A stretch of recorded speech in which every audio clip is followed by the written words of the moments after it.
started on the 51st, 52nd, and 53rd shloka of the 18th Adhyay, and I only completed half of that. So I told you I will complete it today. So let's read those shlokas once again, okay? Adhyay 18, shlok 51 onwards.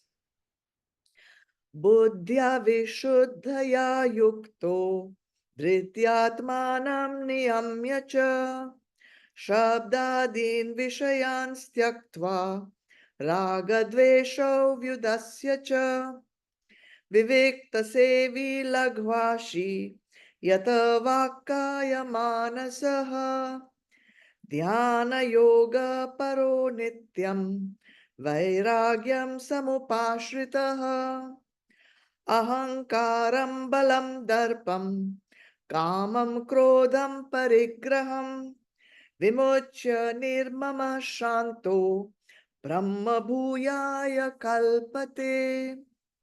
Translation: endowed with a perfect intellect and partaking of a light, sattvic and regulated diet, living in a lonely and undefiled place, having rejected sound and other objects of sense, having controlled the mind, speech, and body by restraining the mind and senses through firmness of a sattvic type, taking a resolute stand on dispassion, after having completely got rid of attraction and aversion, and remaining ever devoted to the yoga of meditation, having given up egotism, violence, arrogance, lust, anger, and luxuries, devoid of the feeling of mume and tranquil of heart,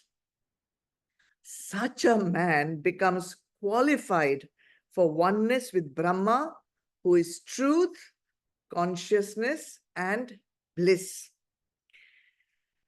So you know that we have been studying the 18th Adhyay for several weeks now. Bhagwan has given us the detailed process, the technique of meditation. And on the previous shloka, number 50, Bhagwan says to Arjun that I am going to now give you very briefly the process by which you will reach Brahma. And that brief trailer that Bhagwan gives Arjun is that you will get merged, you will attain the supreme Brahmahood when you attain complete supreme knowledge. That is the brief explanation of how to reach Brahma. You have to have complete supreme knowledge.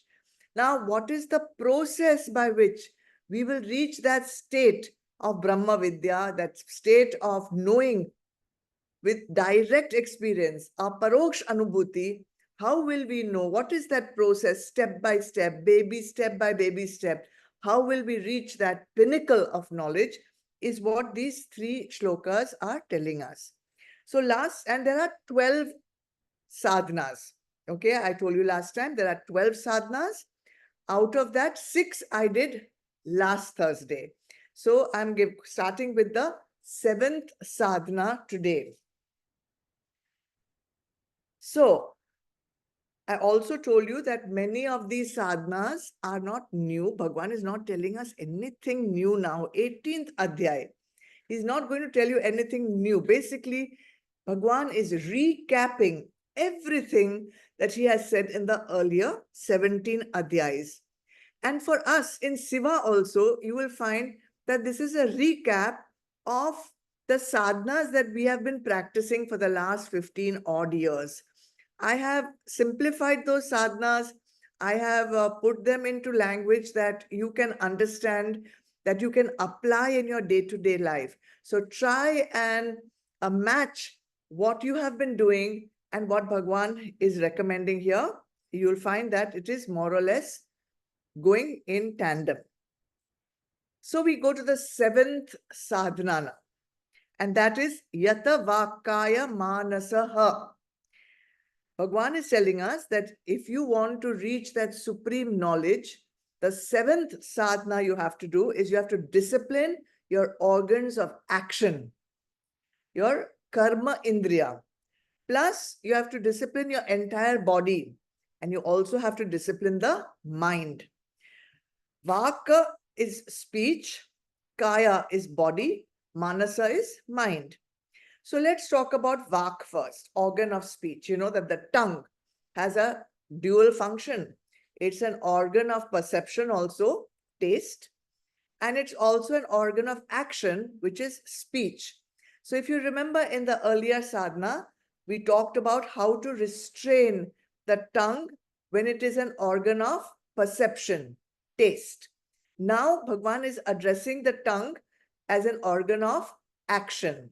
And of course, it symbolizes all other organs of action also. So what are we told? That when we speak, once the words have left the mouth, you can't retrieve them back. You can't bring them back. Just like the arrow, which once it leaves the bow, it's already on its way. You can't stop it.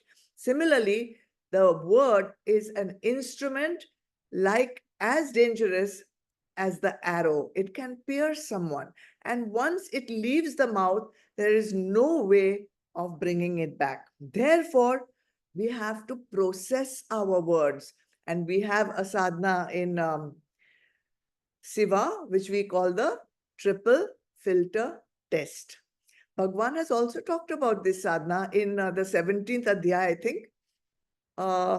Yeah, 17th adhyaya. I remember it is the 15th shloka. What does Bhagwan say? That when you speak, whatever you say should be the truth, satyam. You cannot gossip without verifying whether it is the truth or not the truth. Second, whatever you speak should be useful to the listener. It should have some meaning. Otherwise, there is no point in wasting your energy in speaking. So, satyam, hitam. It should be of some use to that person who's listening. And thirdly, whatever you are saying, even if it is anger, it should be said in a pleasant way. Priyam. Satyam, hitam, priyam. These are the three filters through which your words should be passed before they come out of your mouth. Before they come out of your mouth. Okay? So that is discipline of vak, speech. And of course, all other organs of action should be more or less, you should filter what you are doing with your hands, you should filter what you're doing with your legs. Basically, discipline your body. Kaya means body. So not just the organ of speech, but all the other organs, everything what you do should be, Bhagwan says, sattvic in nature. Not tamasic, not rajasic, sattvic. Okay? And then manasa, mind. So not only outward speech has to be filtered, also this internal chatter which goes on and on continuously, endlessly, even when you're doing nothing, you're sitting down, just relaxing, something is going on and on in the mind. Is that going on sattvic in nature? That is what we have to discipline and make sure we are not going into tamas, we are not going into rajas, and we are staying sattvic.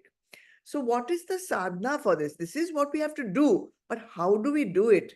Of course, our Siva sadhana of creating the gap is the most useful sadhana. Because, you know, we blurt out things, we rashly do things, we do things impulsively, and then we regret later. And that can never be taken back, unfortunately. So before you think, before you act, before you speak, create a gap. Pause. Is this what is taking me to my goal? Is this what Bhagwan is recommending? Is this what is conducive for my higher spiritual growth? And then allow that action, thought, word, speech, whatever to leave your mouth and Shama, Dhamma, all these beautiful sadhanas. Shama, Dhamma is your spiritual wealth, and it can help you to discipline your organs of action as well as your organs of perception. Let's go to the 8th sadhana Bhagwan is recommending. Dhyana yoga paro nityam. Nityam, constantly, all the time. Fix your mind on the self. Fix your mind on the self. Self meaning Atma, or your innermost core, essence. So we have restrained the organs of perception. Now Bhagwan has told us, restrain your organs of action. So our mind is no longer going outward. It is no longer, whirling and churning inwards. Then what? What have we to do? Where will we put the mind? What will happen to the mind? The mind always needs something to do. That is the dharma of the mind. That is the nature of the mind. It cannot stay idle. They say in English, there is a proverb, the devil's idle mind is a devil's workshop.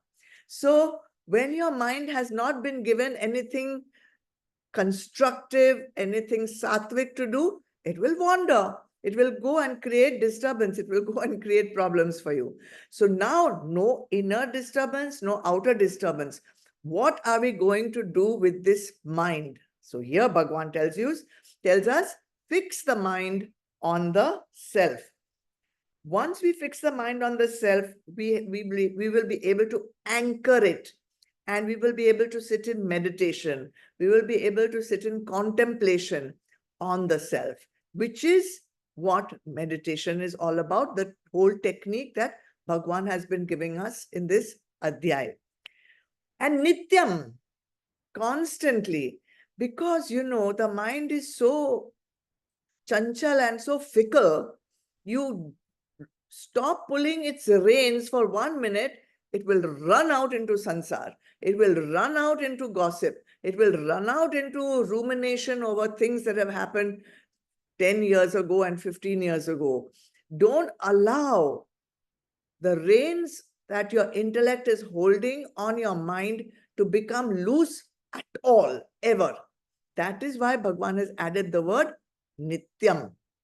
So this sadhana of fixing the mind on the self constantly, we call that nidhi dhyasan. So once all the disturbances have stopped from inside, from outside, we have regulated our diet, we have done all these 7 sadhanas told before.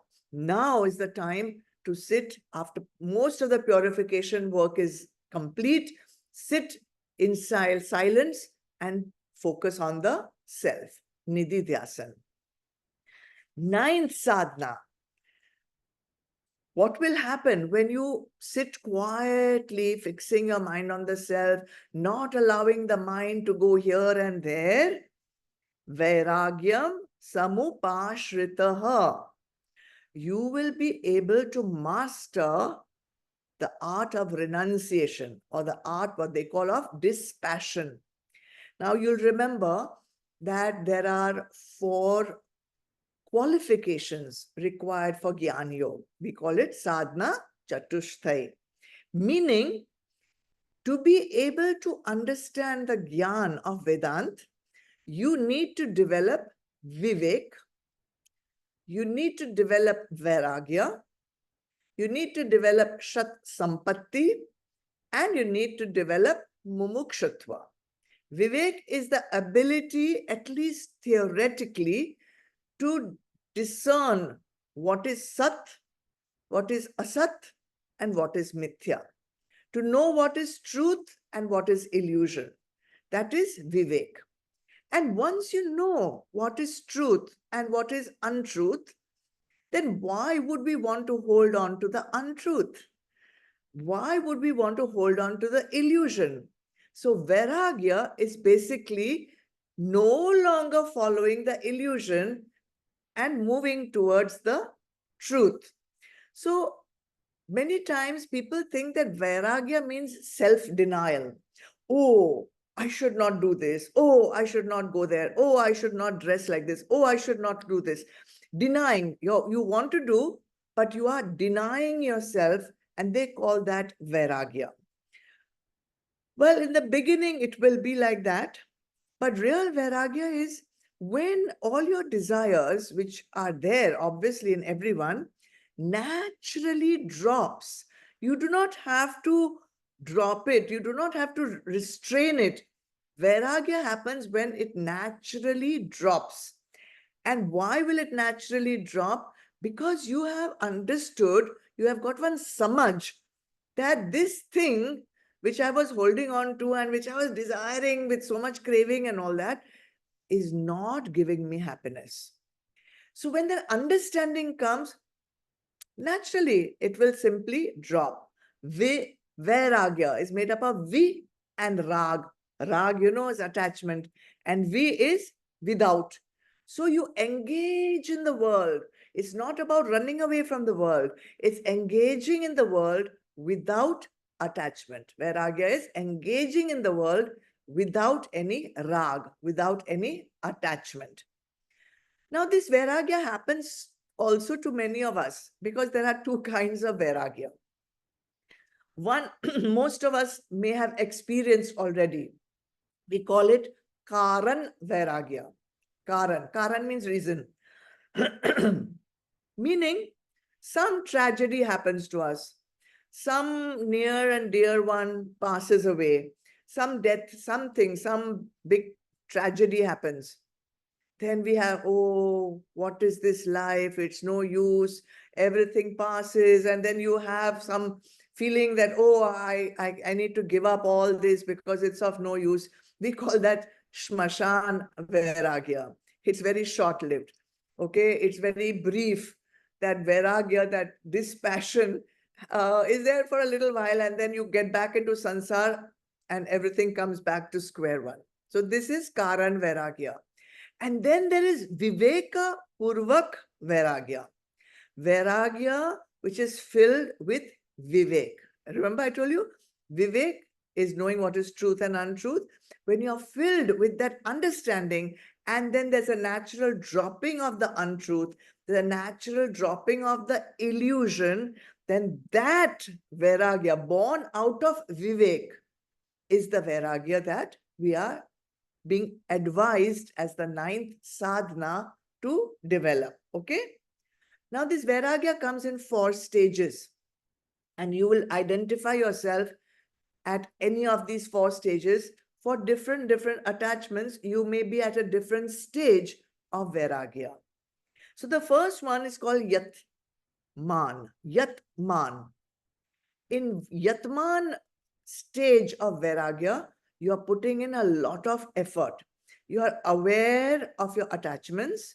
You are aware of your vasanas. You are aware of your desires. And you're holding the mind very tight in the effort that you will not succumb to that desire. You will not follow that desire. You will not follow this pattern of behavior that takes you down a particular desire path. Sometimes we are successful, sometimes we are not successful, but the effort is on. So mind is still busy running after vishayas. Sometimes we are holding it back, sometimes it is stronger than our mind. That is called Yatman. Now the second stage comes Vyatireki. In Vyatireki stage, after so much effort that you have put in, you have managed to overcome some of the desires. And some of the desires you are still working on. Many of you will identify with this stage of partial vairagya. Some things you have given up happily, properly, willingly, without knowing also that anything is pulling you towards that object. But it's partial. Then comes the third stage, Ek Indriya. Now, here, there is a deeper and a more stable vairagya. You have mastered your organs of perception. You have mastered your organs of action. Now, no longer all these indriyas are getting attracted to the Vishais, okay? But yet, in the mind, some rag and dvesh is still present. It is still there. In the mind, some things are good, some things are bad, some things the mind goes towards some things, but you are able to control it through your senses. And in the mind, some things are running with aversion away from some things, but still you're not getting too disturbed about it. So 5 indriyas of gyan are controlled, 5 indriyas of action are controlled, but one indriya, ek indriya, the mind, is still not disciplined. Okay, ek indriya, third stage. And of course, then comes the last Vashikar stage, where highest state of Vairagya, indriyas, all 10 are in your control, mind is also controlled, and there is no rag, there is no dvesh, you are completely still. Bhagwan says you need to develop this last stage of Vairagya. Vairagya is not running away from sansar. Vairagya is not running away from your home. Vairagya is not running away from grihastha dharma. Vairagya is not running away from objects. Where will you run? The whole sansar is only there. Objects are everywhere. Where will you run? No, being where you are, a spontaneous, effortless dropping of all rag, dvesh, desires, attachments, that is called vairagya and required for the final culmination of supreme knowledge. Okay.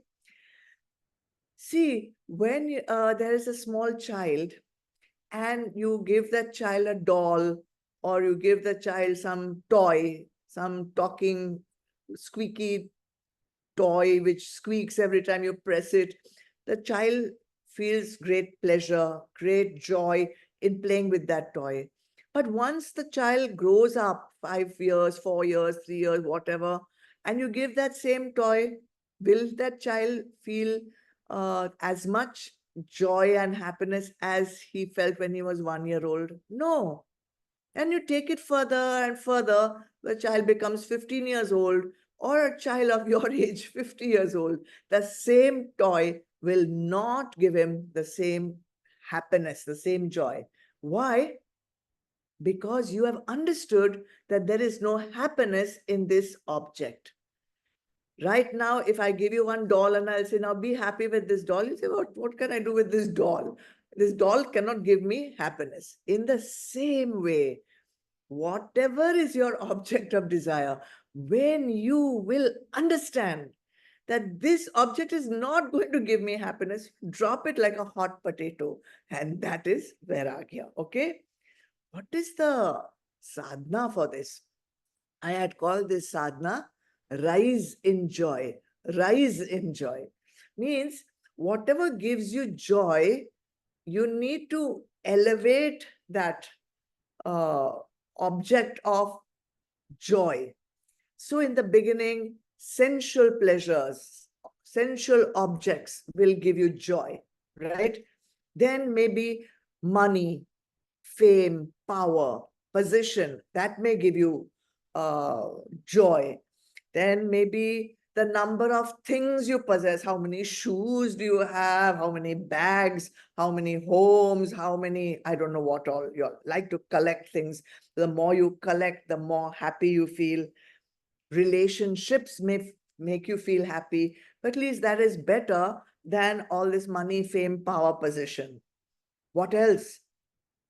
After relationships, then comfort. You want comfort, you want leisure, you want things of luxury. That gives you happiness.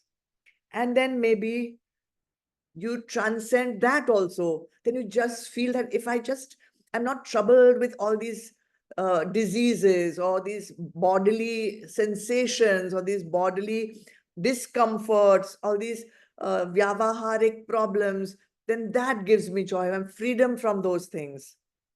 Yet you need to rise, and you need to rise to feel joy which emanates from your inner self. Rise in joy was the sadhana we used to do in Siva, used to do. I hope we are still doing. but this is the sadhana that we had recommended many, many years ago. This is your 9th sadhana, very, very important one. All right, what about the 10th one? 10th one is also quite a detailed sadhana. Ahankaram balam darpam kamam krodam parigraham vimuchya nirmama. Become totally free from all 6 avguns. There are 6 avguns. Avguns means not very virtuous traits of nature or our character, which lead us to bondage, which make us come once again, which basically show that there is still not purification of the chitta, complete has not happened. And till we purify ourselves of these 6 avguns, or you can say asuric sampatti, then we will not be able to be spiritually liberated. So let's go one by one quickly. Ahankaram, you know now, ahankaram means false notion of self. We are actually spiritual beings. Our true nature is Atma. But because of our ignorance, we have understood that we are just some limited, mortal, finite beings. And because of this wrong notion of who we are, all our miseries, all our dukhs emanate from this false notion of self. Okay? Now, because I think I am my body, because I think I am this mind, because I think I am this intellect, then I say that I walk, I do, I work, I achieved, I attained, I am this, I am that. All these things which you do are the dharma of the body. But because we have not been able to understand the difference between body and Atma, we are superimposing all the dharmas of the body on the I, Atma. And this is causing us to be in delusion. So this ahankaram, false notion of self, Bhagavan says, you have to eliminate. Okay? We come free from this. What is the sadhana? Of course, self-inquiry. Who am I? Do manan. Whatever you learn in class, whatever you learn from the books, put it away and then do manan. How does it apply in my life? And start superimposing that knowledge on your daily life. Balam, ahankaram, second avgun is balam. Balam, it means basically strength. So what's wrong with balam? Why should you not have strength? If strength is used sattvically, then it's a good thing. But with this false notion of self, ahankaram, you have got a stranglehold of ignorance.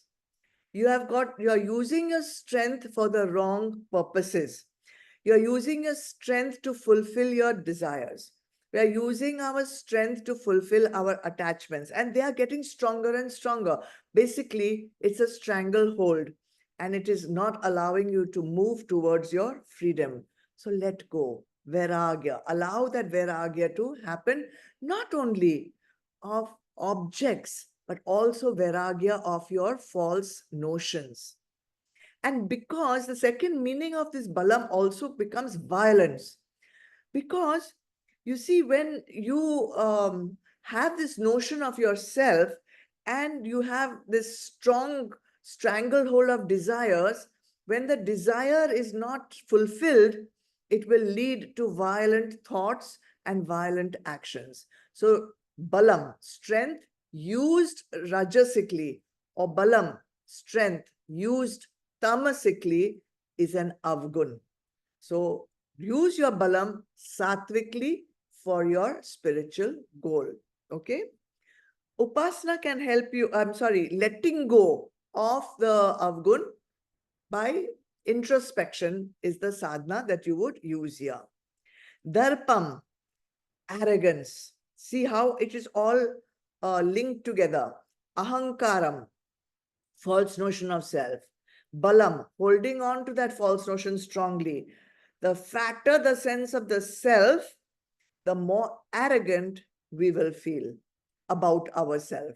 So arrogance is basically an exaggerated sense of self, an exaggerated value that you have given to your BMI.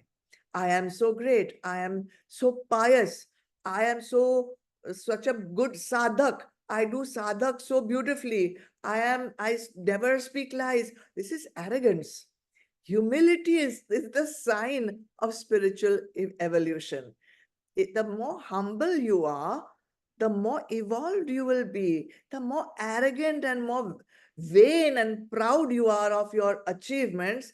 Know that you still have a lot of darpam to be purified. Okay, do upasana. It will help you overcome darpam. Kamam, of course, we know it very well. Kamam, desire, lust. Bhagwan tells us very clearly in Adhyay 2 that when we are very attached to our desires and we keep dwelling on objects, there is a downward spiral which takes us to our ruin, patan. Bhagwan, we have called it the ladder of downfall, right? You're dwelling on your attachments, then you have a desire for them. This desire creates anger if it is not fulfilled. This anger makes you deluded.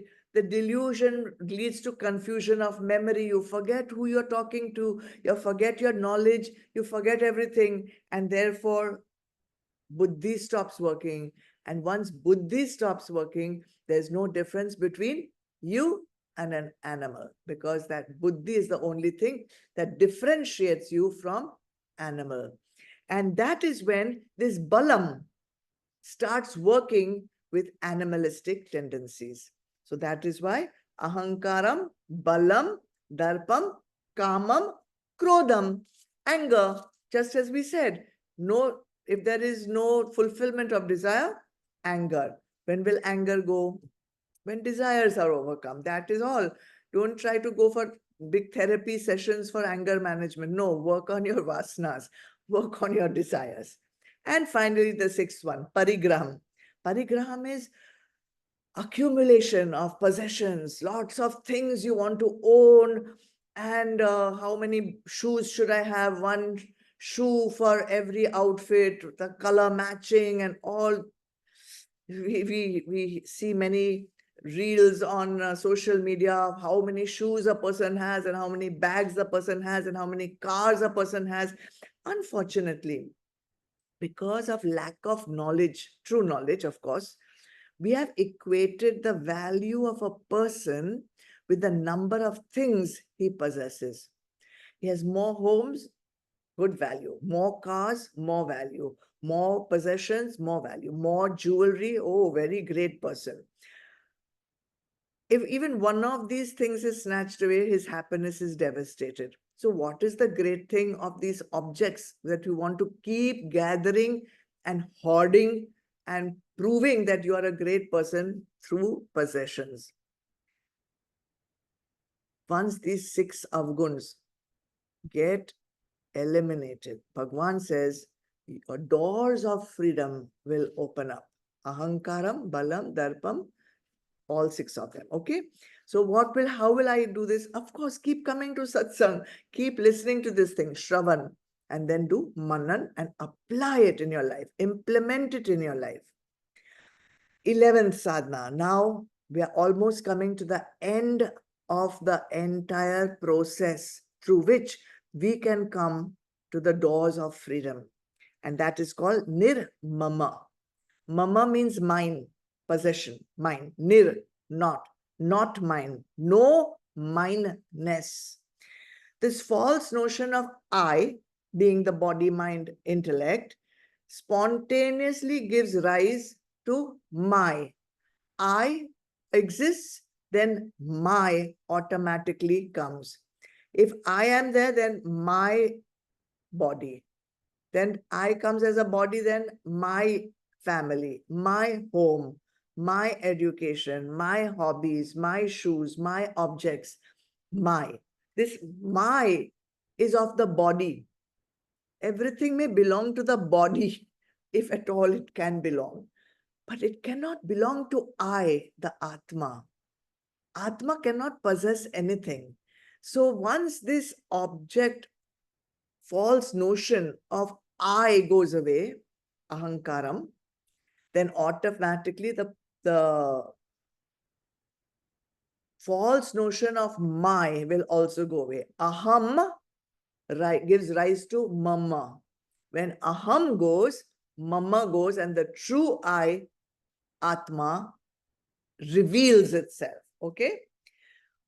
Whatever we see as mine, I say my phone, my glass, my book, this is all perceived as separate from me, but this separateness is only in name and form.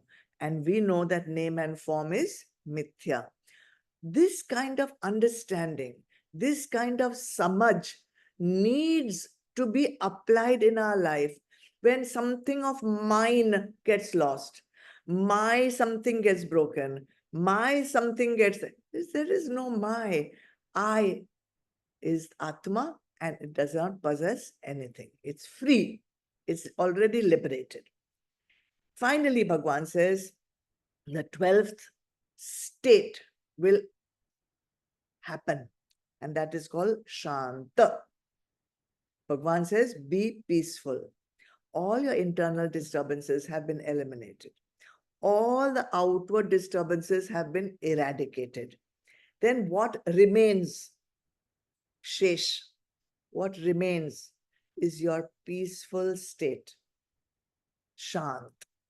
But don't make the mistake of thinking it is your end state. Now your journey begins to discover who you are. Now it begins. This is making you eligible for knowledge. Okay. You just become eligible. You have your peaceful state is not the perfection of knowledge. Now you will be able to pursue your nididhyasan without disturbances of any sort. This is what we have done, is we have done Chitta Shuddhikaran. That's about all. And these are our 12 baby steps towards culmination of supreme knowledge. Evaluate yourself from all the 12 sadhanas that have been given.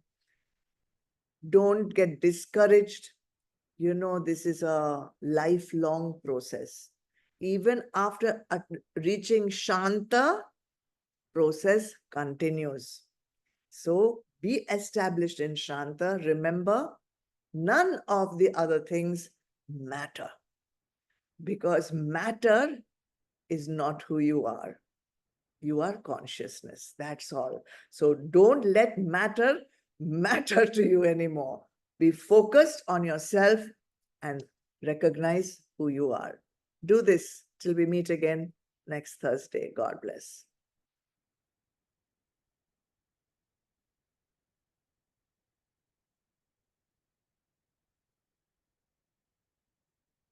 Oh.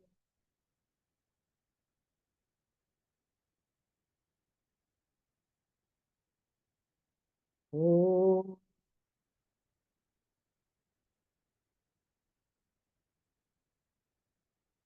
Oh.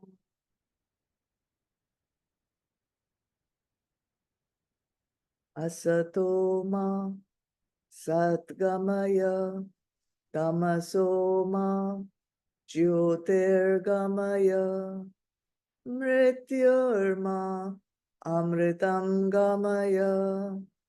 Om Shanti Shanti Shanti. Om Purnamada Purnamidam Purnat Purnamudachyate Purnasya Purnamadaya Purnameva Vashishyate. Om Shanti Shanti Shanti. Hari Om. Shri Gurubhyo Namaha. Hari Om. Shadarpanam. Jai Gurudev.